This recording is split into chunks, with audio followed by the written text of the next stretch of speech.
Hello everyone, आज इस class में हम हड़प्पा सभ्यता के बारे में डिस्कस करेंगे। यदि आप इस क्लास के अंत तक बने रहेंगे तो इस क्लास के थ्रू आउट आपको क्या क्या सीखने को मिल सकता है। इसके थ्रू आउट आप एनसीईआरटी की बुक के पढ़ने के तरीके को सीख सकते हैं। एनसीईआरटी के बुक के भीतर जो चैप्टर्स और टॉपिक्स दिए गए हैं, किस चैप्टर पे किस टॉपिक्स पे आपको ज्यादा फोकस होना है, किस पे कम फोकस होना है, यानी आप अपने टाइम को स्मार्ट तरीके से कैसे यूटिलाइज करें, वो अप्रोच भी आपको सीखने को मिलेगा। यूपीएससी और स्टेट पीसीएस एग्जाम में एनसीईआरटी के कॉन्सेप्ट, एनसीईआरटी के फैक्ट से क्वेश्चंस पूछने का जो एंगल होता है वो एंगल भी आपको सीखने को मिलेगा। यदि आपको एनसीईआरटी की बुक समझ में नहीं आती तो धीरे धीरे आपको एनसीईआरटी की बुक भी समझ में आने लगेगी। यदि आप एनसीईआरटी की बुक से शॉर्ट नोट्स नहीं बना पाते तो धीरे धीरे आप शॉर्ट नोट्स बनाना भी सीख जाएंगे। आज का जो फोकस पॉइंट होगा हड़प्पा सभ्यता के थ्रू वो होगा कृषि। कृषि यूपीएससी और स्टेट पीसीएस एग्जाम में क्वेश्चंस बनने का एक इंपॉर्टेंट एंगल है। आप जब इस लेक्चर को देखें, जब इस क्लास को देखें तो साथ ही साथ आप अपनी एनसीईआरटी और एनसीईआरटी राम शरण शर्मा की बुक भी आप अपने साथ रखें, ताकि इस क्लास के बाद, इस लेक्चर के बाद आप इसके अंदर उस टॉपिक को आप पढ़ें जो यहाँ पे, जो क्लास में आपको यहाँ पे सिखाया जा रहा है, उस टॉपिक पे फिर उस टॉपिक को फिर आप इस एनसीईआरटी बुक आपके भीतर आप देख सकते हैं। आप पाएंगे कि आपको आपके सारे कॉन्सेप्ट क्लियर हो जाएंगे और आपको पढ़ने में काफी अच्छा लगेगा, चीजें आपको समझ में आने लगेंगी। तो आज हम बात करेंगे सिंध प्रदेश की बात करेंगे। कृषि के थ्रू सबसे पहले हम सिंध प्रदेश की बात करेंगे। सिंध प्रदेश यानी सिंध प्रदेश नाम कैसे पड़ा? ऐसा क्षेत्र या ऐसा प्रदेश जिसके डेवलपमेंट में, जिसके विकास में सिंधु नदी ने एक महत्वपूर्ण भूमिका का निर्वहन किया, या हम कह सकते हैं कि सिंधु नदी ने जिस क्षेत्र के विकास में, जिस प्रदेश के विकास में एक इंपॉर्टेंट रोल को प्ले किया, उस क्षेत्र को हम क्या बोलते हैं? सिंधु प्रदेश कहते हैं। सिंधु प्रदेश मतलब एक ऐसा क्षेत्र जिसके डेवलपमेंट में सिंधु नदी ने एक इंपॉर्टेंट रोल को प्ले किया, यानी कि महत्वपूर्ण भूमिका का निर्वहन किया। कैसे? अभी आपको यहाँ पे सीखने को मिलेगा। सिंधु नदी कैसे उसके डेवलपमेंट में एक इंपॉर्टेंट रोल प्ले करता है, वो कॉन्सेप्ट अभी आपको यहाँ पे सीखने को मिलेगा। तो सिंध प्रदेश क्या होता है, ये क्लियर हुआ। अब हम बात करेंगे सिंध प्रदेश की। तो जो सिंध प्रदेश है, प्राचीन समय में ये काफी उपजाऊ था। ये जो सिंध प्रदेश है, ये प्राचीन समय में काफी उपजाऊ था, इसकी फर्टिलिटी काफी ज्यादा थी। कैसे पता चलता है, हमें कैसे पता चलता है कि सिंध प्रदेश प्राचीन समय में काफी ज्यादा उपजाऊ था? तो यहाँ पे दो फैक्ट है, दो पॉइंट है जो दर्शाता है कि सिंध प्रदेश प्राचीन समय में काफी उपजाऊ था। पहला, जो सिंध प्रदेश के या हड़प्पा सभ्यता के जो समृद्ध गांव है, हड़प्पा सभ्यता या सिंध प्रदेश के जो समृद्ध गांव है, हड़प्पा सभ्यता या सिंध प्रदेश के जो शहर है, जो शहरों का विकास है, ये दर्शाता है। ये दो पॉइंट है जो दर्शाते हैं कि प्राचीन समय में जो सिंध प्रदेश था वो काफी उपजाऊ था। तो यानी उपजाऊ, जो सिंध प्रदेश प्राचीन समय में काफी उपजाऊ था, उसने गांव को कैसे समृद्ध बनाया, कैसे उसके थ्रू शहरों का विकास हुआ, इस पॉइंट को भी अभी इस क्लास के थ्रू आपको सीखने को मिलेगा। तो ये जो सिंध प्रदेश प्राचीन समय में काफी उपजाऊ था, इसके उपजाऊ होने के पीछे के दो कारण थे। पहला कारण है अधिक प्राकृतिक वनस्पति, यानी सिंध प्रदेश के क्षेत्र में, यानी हड़प्पा सभ्यता के क्षेत्र में, सिंध प्रदेश के क्षेत्र में यानी हड़प्पा सभ्यता के क्षेत्र में अधिक प्राकृतिक वनस्पति का होना, और इस अधिक प्राकृतिक वनस्पति के होने के कारण क्या फायदा हुआ? इसका एक फायदा ये हुआ कि वर्षा कराने में इसने एक इंपॉर्टेंट रोल को प्ले किया। अधिक प्राकृतिक वनस्पति का होना, सिंध प्रदेश या हड़प्पा सभ्यता के क्षेत्र में जो अधिक प्राकृतिक वनस्पति था, जो बड़े पैमाने पर पेड़ पौधे थे, इसका क्या फायदा हुआ? इसने वर्षा कराने में एक इंपॉर्टेंट रोल को प्ले किया। वर्षा होता है सफिशिएंट मात्रा में वर्षा कृषि के लिए क्या होता है? कृषि के डेवलपमेंट में एक इंपॉर्टेंट रोल प्ले करता है। कृषि का प्रोडक्शन बड़े पैमाने पर हो, उसमें वर्षा का पर्याप्त मात्रा में होना जरूरी होता है। इसके साथ ही साथ लकड़ी की आपूर्ति, इस अधिक प्राकृतिक वनस्पति, अधिक पेड़ पौधे होने के कारण लकड़ी की आपूर्ति बड़े पैमाने पर की गई, और इस लकड़ी की आपूर्ति का क्या फायदा हुआ? अधिक प्राकृतिक वनस्पति होने के कारण जो लकड़ी की आपूर्ति या लकड़ी की सप्लाई जो बड़े पैमाने पर की गई, इसका क्या फायदा हुआ? ईंटें पकाने या उसे कठोर बनाने में इसका क्या फायदा हुआ? लकड़ी की आपूर्ति का क्या फायदा हुआ? ईंटें पकाने एवं उसे कठोर बनाने में इसने एक इंपॉर्टेंट रोल प्ले किया। लकड़ी की आपूर्ति से ईंटें पकाने एवं उसे कठोर बनाने में इसने एक इंपॉर्टेंट रोल प्ले किया। यानी इस कारण से ईंटों की संख्या में, पकी ईंटों की संख्या में वृद्धि हुई, पकी ईंटों की संख्या में वृद्धि हुई, साथ ही साथ वो कठोर हुई। तो ये जो लकड़ी की आपूर्ति सप्लाई बड़े पैमाने पर की जा रही है, इसका फायदा क्या हुआ? ईंटों की संख्या में, पकी ईंटों की संख्या में वृद्धि हुई, पकी ईंटों का निर्माण बड़े पैमाने पर किया गया। कल की क्लास में हमने आपको सिखाया था कि हड़प्पा सभ्यता का एक फीचर क्या है? हड़प्पा सभ्यता का एक फीचर क्या है कि हड़प्पा सभ्यता में बड़े पैमाने पर व्यापक पैमाने पर पकी ईंटों का इस्तेमाल किया गया। तो आप देख रहे हैं वो पकी ईंटों को पकाने एवं उसे कठोर बनाने में लकड़ी की आपूर्ति ने एक इंपॉर्टेंट रोल प्ले किया। आज भी प्रेजेंट टाइम में भी ईंट भट्टे जो होते हैं, इस ईंट भट्टे पे दो सोर्स होता है ईंट को पकाने का। एक सोर्स होता है कोयला, तो उस समय में तो कोयला था नहीं, तो उस समय में क्या सोर्स था? लकड़ी था। तो आज भी कुछ भट्टे पे, बहुत से भट्टों पर लकड़ी के थ्रू आउट ईंट को पकाया जाता है। आज भी लकड़ी का इस्तेमाल, आज भी ईंट को पकाने के लिए, और उसे कठोर बनाने के लिए, आज भी ईंट को पकाने और उसे कठोर बनाने के लिए ईंट भट्टों पर लकड़ी का इस्तेमाल किया जाता है। तो ये इसके पॉजिटिव पॉइंट थे। और हमने आपको कल बताया था कि हड़प्पा सभ्यता में बड़े पैमाने पर पकी ईंटों का इस्तेमाल किया गया। जबकि वहीं मिस्र की बात करें तो मिस्र में कच्ची ईंटों का इस्तेमाल किया गया था। यदि हम मिस्र की बात करें तो यहाँ पे कच्ची ईंटों का इस्तेमाल किया गया था। जबकि मेसोपोटामिया में पकी ईंटों का इस्तेमाल किया गया था। लेकिन हड़प्पा सभ्यता में पकी ईंटों का इस्तेमाल सबसे ज्यादा था। यदि हम उस समय की सभ्यता मेसोपोटामिया से हड़प्पा सभ्यता की तुलना करें तो हड़प्पा सभ्यता में बड़े पैमाने पर पकी ईंटों का इस्तेमाल किया गया था। तो इस प्रकार आप इसके पॉजिटिव पॉइंट को, इस अधिक प्राकृतिक वनस्पति होने की क्या क्या फायदे हैं, ये आपको देखने को मिलता है। अब जो दूसरा कारण है इस फर्टिलिटी के, उस उपजाऊ होने के पीछे कारण क्या है? एक तो आपने पढ़ा कि अधिक प्राकृतिक वनस्पति, जिससे वर्षा सफिशिएंट बड़े पैमाने पर हुआ। और दूसरा कारण जो है सिंधु नदी का वार्षिक जलमग्न होना था।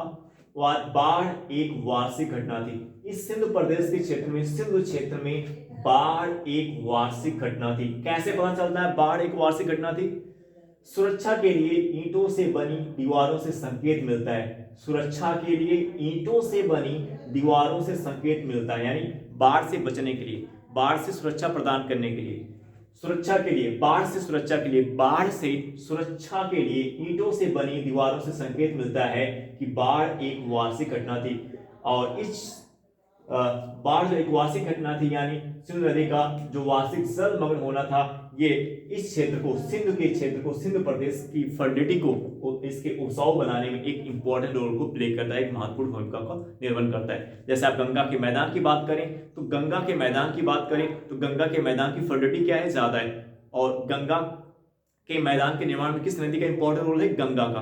क्योंकि गंगा रिवर्स अपने बाढ़ के समय में बड़े पैमाने पर क्या करती है? सेडिमेंट और साथ को लाके डिपोजिट करती है, जमा करती है, जिससे उस एरियाज की फर्टिलिटी क्या है, उसका उपजाऊपन क्या होता है? बढ़ जाता है। प्रत्येक वर्ष बाढ़ के समय में उसकी फर्टिलिटी क्या होती है? इंक्रीज करती रहती है।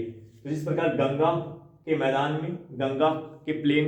मैदान को, उस क्षेत्र को उपजाऊ बनाने में गंगा का एक इंपॉर्टेंट रोल है, इसी प्रकार सिंधु प्रदेश क्षेत्र को फर्टिलिटी, उसको उपजाऊ बनाने में किसका इंपॉर्टेंट रोल है? इस सिंधु नदी का है। अब ये जो इन दो पॉइंट्स ने इस सिंधु प्रदेश क्षेत्र को, जो इसकी फर्टिलिटी को इंक्रीज किया, इसको उपजाऊ बनाया, इसके क्या पॉजिटिव इंपैक्ट हुए? इससे जो आपकी कृषि है, क्या वो सरप्लस एग्रीकल्चर शुरू हुआ। यानी जो कृषि है बड़े पैमाने पर शुरू हुआ। हड़प्पा सभ्यता में, इस सिविलाइजेशन में कृषि क्या थी? बड़े पैमाने पर थी। अधिशेष एग्रीकल्चर था। क्या था? Surplus agriculture. सरप्लस एग्रीकल्चर क्या होता है? सरप्लस एग्रीकल्चर या अधिशेष एग्रीकल्चर, जब सरप्लस एग्रीकल्चर या अधिशेष एग्रीकल्चर क्या होता है?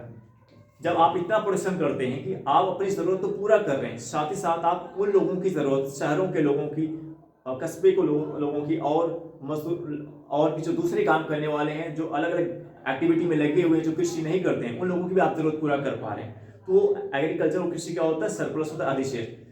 अधिशेष सरप्लस एग्रीकल्चर में आप बड़े पैमाने पर एग्रीकल्चर कृषि का उत्पादन होता है, जिसमें आप अपनी जरूरत पूरा करते हैं, साथ ही साथ जो हिस्सा आपके पास बचता है उसको आप दूसरों की जरूरत को पूरा करने के लिए करते हैं। उन लोगों की जरूरत आप पूरा करते हैं जो कृषि में नहीं लगे हुए, जो दूसरे कामों में लगे हुए, जैसे मिट्टी के बर्तन बनाने में लगे हुए हैं, मिट्टी के बर्तन बनाने में लगे हुए, मिट्टी के खिलौने बनाने में लगे हुए, व्यापार करने में लगे हुए, जो चीजों को एक स्थान से दूसरे स्थान पे पहुंचाने में लगे हुए हैं, तो उन सभी एक्टिविटी में वो क्या इन्वॉल्व है, आप उनकी भी जरूरत पूरा करते हैं। तो जब एग्रीकल्चर क्या होता है, सरप्लस होता है, अधिशेष एग्रीकल्चर होता है, तो ट्रेड स्टार्ट होता है। क्या शुरुआत होती है, व्यापार की शुरुआत होती है। कैसे, अब जैसे बड़े पैमाने पर एग्रीकल्चर शुरू हुआ, अब प्रोडक्शन आपका बड़ा बड़ा, आपके पास उत्पादन ज्यादा हुआ, आपने अपनी जरूरत को पूरा किया, आप उसको आप बेचना चाहते हो, तो अब आप वहां पे इसको सप्लाई करोगे जहां पे उसकी जरूरत है। तो आप जिस पॉइंट से जहां पे आप सप्लाई करना चाहते हो, तो उस पॉइंट तक ले जाने के लिए आपके क्या होना चाहिए, वहां ट्रांसपोर्ट की जरूरत पड़ेगी, ट्रांसपोर्ट की जरूरत पड़ेगी, और उन व्यक्तियों की जरूरत पड़ेगी जो इस स्थान से उस स्थान तक उसको क्या करेंगे, पहुंचाएंगे। तो इस प्रकार एक ऐसे कॉमन प्लेस का डेवलपमेंट होता है जहां से गांव के डिफरेंट लोग क्या होते हैं उससे कनेक्ट हो जाते हैं। तो वो जो पॉइंट होता है जहां पे कई गांव के लोग कनेक्ट होते हैं, धीरे धीरे वो किसका रूप लेने लगता है, शहर का रूप लेने लगता है। धीरे धीरे वहां पे एक ऐसा पॉइंट हब बन जाता है, कैसा पॉइंट बन जाता है जहां पे लोग अपनी जरूरतों के लिए जाते हैं, अपनी जरूरत को क्या करते हैं, पूरा करते हैं। तो कई गांव उससे क्या होते हैं, कनेक्ट होते हैं। वो किसका रूप लेता है, शहर का रूप लेता है। तो जो सरप्लस एग्रीकल्चर होता है, सरप्लस एग्रीकल्चर, अधिशेष एग्रीकल्चर होता है, तो उससे ट्रेड की शुरुआत होती है।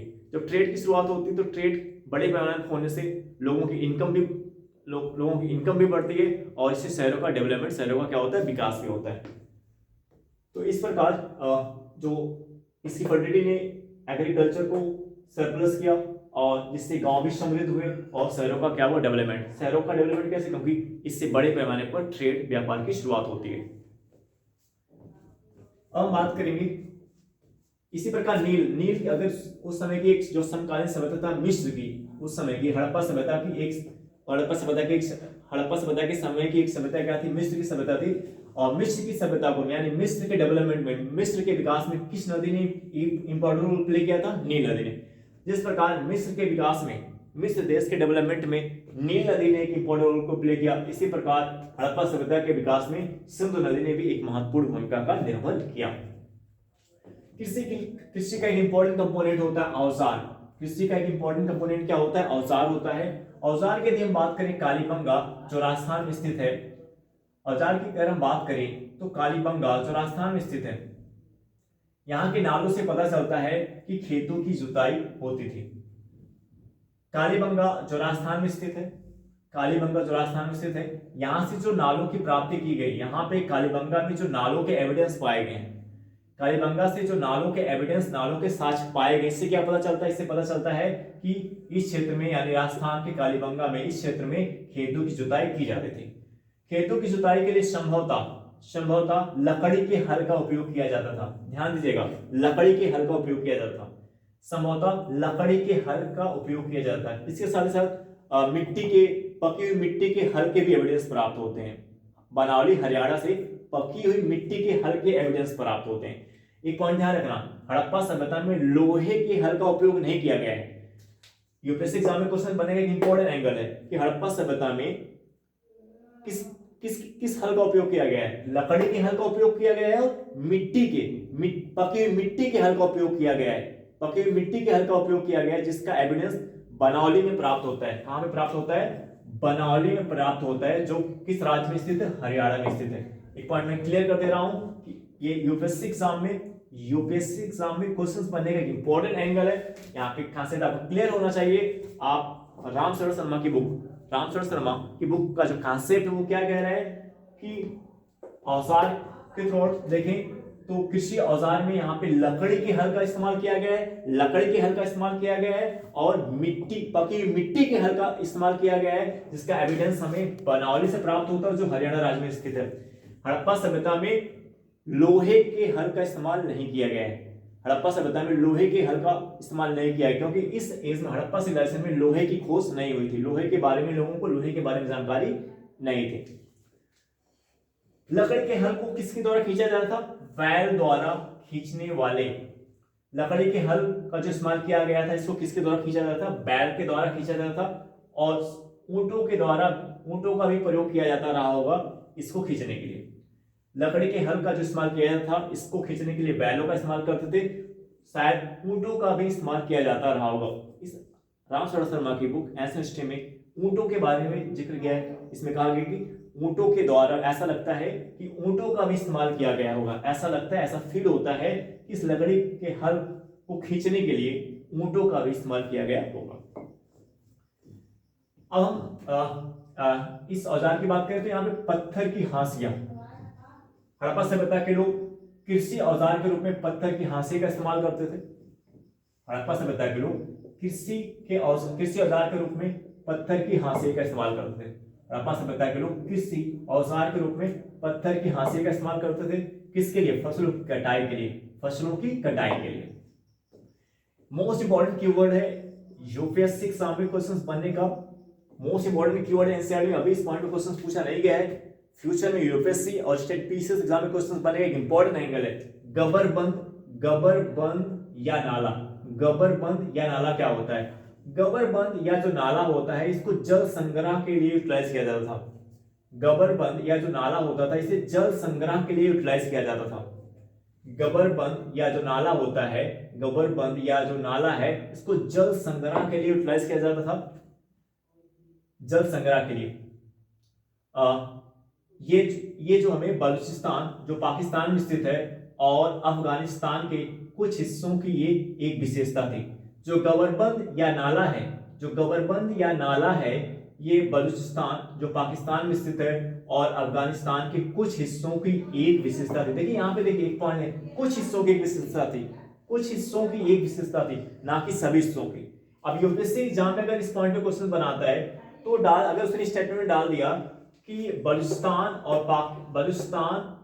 और अफगानिस्तान के सभी हिस्सों की ये एक विशेषता थी, तो सभी हिस्सों की विशेषता नहीं है, कुछ हिस्सों की विशेषता थी। तो ध्यान रखें, कॉन्सेप्ट क्या आपको सिखा रहा है एनसीईआरटी कॉन्सेप्ट आपको क्या कह रहा है कि जो गबरबंद या जो नाला होता था इसका पर्पस क्या था? जल को संग्रह करना।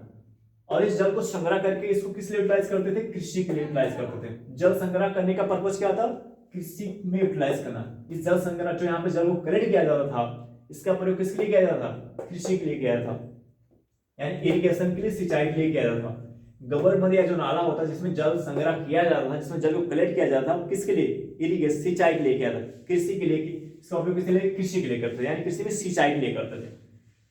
तो ये जो गबरबंद या नाला है ये बलूचिस्तान जो पाकिस्तान में स्थित है और अब इस अफगानिस्तान के कुछ हिस्सों की एक विशेषता थी, कुछ हिस्सों की एक विशेषता थी। ध्यान रखिएगा, ये जो गबरबंद या नाला है बलूचिस्तान जो पाकिस्तान में स्थित है और अफगानिस्तान के कुछ हिस्सों की एक विशेषता थी, कुछ हिस्सों की, ना कि सभी हिस्सों की, कुछ हिस्सों की। ठीक है, यूपीएससी में कैसे गलत, यूपीएससी में क्या जा सकता है? कुछ की जगह पे सभी। तो ध्यान रखिएगा, सभी नहीं, कुछ हिस्सों की।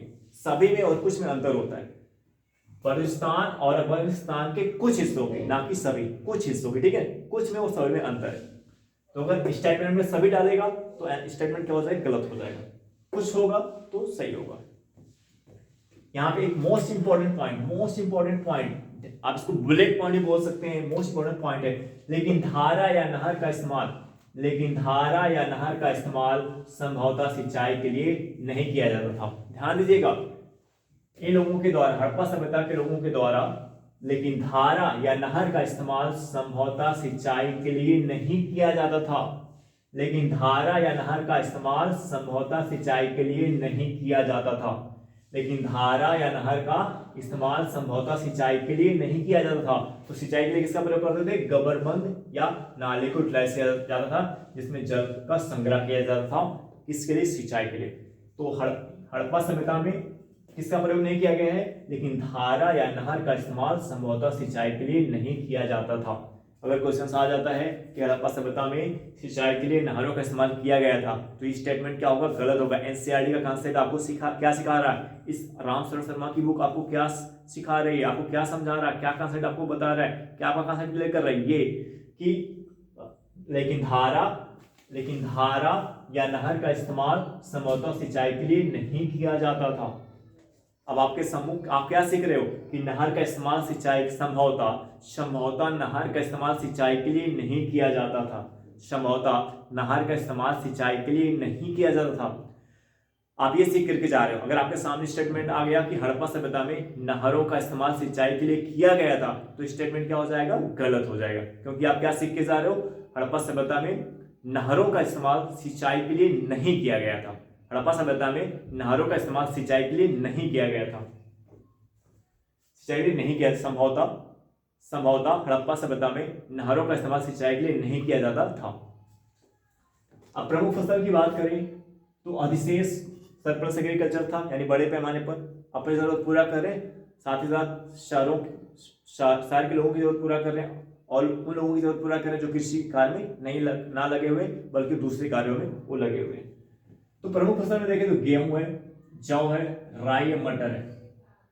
प्रमुख फसल में अगर हम देखें तो गेहूं है, जौ है, राई है, मटर है। यहाँ ध्यान देना, बनौली जो हरियाणा राज्य में है, बनौली जो हरियाणा राज्य में है, यहाँ जौ की पर्याप्त मात्रा की खोज की गई है। अब एक क्वेश्चन बनने का इंपॉर्टेंट एंगल, यूपीएससी एग्जाम के लिए क्वेश्चन बनने का इंपॉर्टेंट एंगल हो गया। क्वेश्चन में क्या डालेगा कि हड़प्पा सभ्यता के किस स्थल से जौ की पर्याप्त मात्रा की खोज की गई है। हड़प्पा सभ्यता के किस स्थल से, हड़प्पा सभ्यता के किस स्थल से जौ की पर्याप्त मात्रा में खोज की गई है, वो स्थल क्या होगा, बनौली, जो किस राज्य में स्थित है, हरियाणा राज्य में स्थित है। तो ये एंगल ये हो गया। तिल, प्रमुख फसल में तिल भी था, तिल है, सरसों, तिल, सरसों। लेकिन लोथल इन सभी से भिन्न था। लोथल जो गुजरात में स्थित है, यहाँ पे स्थिति कुछ भिन्न हमें देखने को मिलती है। लोथल जो गुजरात में स्थित है, यहाँ पे स्थिति में कुछ भिन्न देखने को मिलती है। कैसे भिन्न? लोथल के लोग धान उपजाते थे, जिसके अवशेष हमें यहाँ से प्राप्त होते हैं। लोथल जो गुजरात में स्थित है, इसकी स्थिति कुछ भिन्न होती है, भिन्न प्रतीत होती है। कैसे? लोथल के लोग धान उपजाते थे, जिसके अवशेष लोथल से प्राप्त किए गए। लोथल के लोग क्या उपजाते थे? धान उपजाते थे, जिसके अवशेष यहाँ लोथल से प्राप्त किए गए। कपास का उत्पादन करने वाले सबसे पहले लोग, मोस्ट इंपॉर्टेंट फैक्ट है हड़प्पा सभ्यता के लोग कपास का उत्पादन करने वाले सबसे पहले लोग थे।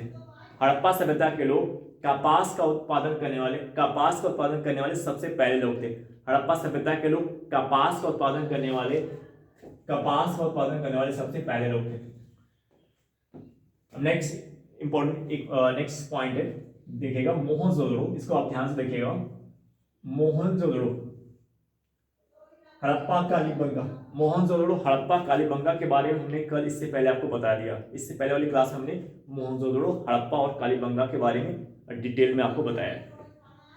मोहनजोदड़ो, हड़प्पा, कालीबंगा से जो अन्नागारों के एविडेंस पाए गए हैं, साक्ष्य पाए गए हैं, कल हमने आपको ये भी बताया था कि हड़प्पा सभ्यता के वो कौन से स्थल है। माइंड में, अपने दिमाग में इसको आप बैठा लीजिए कि हड़प्पा सभ्यता के वो कौन से 3 स्थल है जहां से अन्नागार यानी जहां पे अनाज का भंडारण किया जाता था, उसके एविडेंस पाए गए हैं। वो एक मोहनजोदड़ो है, हड़प्पा है और कालीबंगा। मोहनजोदड़ो, हड़प्पा, कालीबंगा, ठीक है ना। ये 3 प्लेस, इसके आसू कोई प्लेस नहीं है। वो 3 प्लेस जहां से अन्नागार के एविडेंस पाए गए। इस एनसीईआरटी कॉन्सेप्ट थ्रू आपको क्या सीखने को मिल रहा है? इस एनसीईआरटी कॉन्सेप्ट थ्रू आपको 3 ऐसे लोकेशन सीखने को मिल रहे हैं जहां से आपको अन्नागार के यानी अनाज के भंडारण के एविडेंस पाए गए। वो क्या है? मोहनजोदड़ो, हड़प्पा, कालीबंगा। अन्नागार क्या होता था? अनाज संग्रह के लिए होता था। अन्नागार किसके लिए होता था? अनाज संग्रह के लिए होता था। अब ये जो अनाज संग्रह है, इस अनाज संग्रह से हम क्या क्या निष्कर्ष निकाल सकते हैं? हड़प्पा सभ्यता के लोगों के बारे में हम इस अनाज संग्रह से क्या क्या निष्कर्ष निकाल सकते हैं? एक निष्कर्ष हम ये निकाल सकते हैं, जो ये अनाज संग्रह होता था, जो ये अनाज का कलेक्शन था, जो अनाज का संग्रह होता था, ऐसा लगता है कि जो शासक है वो कर के रूप में, टैक्स के रूप में क्या लेता था? अनाज लेता था। इस अनाज संग्रह से क्या पता चलता है कि जो शासक है, जो राजा होता था, वो कर के रूप में, टैक्स के रूप में क्या लेता था? अनाज लेता था। और इस अनाज संग्रह से एक और क्या हमें पता चलता है? ये अनाज संग्रह क्यों किया जाता था? आपात स्थिति से निपटने के लिए। यानी किसी वर्ष अगर फसल अच्छी नहीं होती, आपात की स्थिति आ जाती है, बाढ़ आ जाता है, सूखा पड़ जाता है, तो उस स्थिति से निपटने के लिए अनाज का संग्रह किया जाता था। जैसे अभी आपने कोरोना में देखा कि कोरोना में गवर्नमेंट ने 1 मंथ के भीतर गरीब लोगों को महीने में 2 बार अनाज का डिस्ट्रीब्यूशन किया। एक महीने में 2 बार अनाज का डिस्ट्रीब्यूशन किया, क्योंकि अनाज का भंडारण काफी पर्याप्त मात्रा में था, सफिशिएंट मात्रा में था, ताकि हम अकाल की परिस्थिति से निपट सके। तो आज के समय प्रेजेंट टाइम में भी अनाज का भंडारण सरकार के द्वारा बड़े पैमाने पर किया जाता है, ताकि अकाल की परिस्थितियों में हम उससे निपट सकें। तीसरा क्या पता चलता है अनाज संग्रह से? संभवतः शासन के द्वारा मजदूरी भुगतान के रूप में अनाज दिया जाता था। संभवतः शासक वर्ग के द्वारा मजदूरी भुगतान के रूप में क्या दिया जाता होगा? अनाज दिया जाता रहा होगा। कैसे पता चलता है? उस समय की एक सभ्यता मेसोपोटामिया में मजदूरी भुगतान के रूप में मेसोपोटामिया में मजदूरी भुगतान के रूप में क्या दिया जाता था? जौ दिया जाता था। मेसोपोटामिया में मजदूरी भुगतान के रूप में क्या दिया जाता था? जौ दिया जाता था। इससे हम अंदाजा लगा सकते हैं कि हड़प्पा सभ्यता में भी मजदूरी भुगतान के रूप में क्या दिया जाता था? अनाज दिया जाता रहा होगा। तो आज की जो क्लास है, आपने यहाँ पे कुछ बेसिक कॉन्सेप्ट आपने सीखे और साथ ही साथ आपने क्वेश्चंस बनने का एंगल भी सीखा। तो यदि आप डेली इस क्लास को रेगुलर देखते हैं तो एनसीईआरटी एक टाइम ऐसा आएगा कि जब आपकी इस एनसीईआरटी बुक पे आपकी पकड़ बन जाएगी और यूपीएससी और स्टेट पीसी एग्जाम के जो क्वेश्चंस होते हैं आप उसको क्या करेंगे? टैकल कर पाएंगे। आई होप दैट ये क्लास आपको समझ में आई होगी। अब हमसे नेक्स्ट वीडियो मिलेंगे। Okay bye.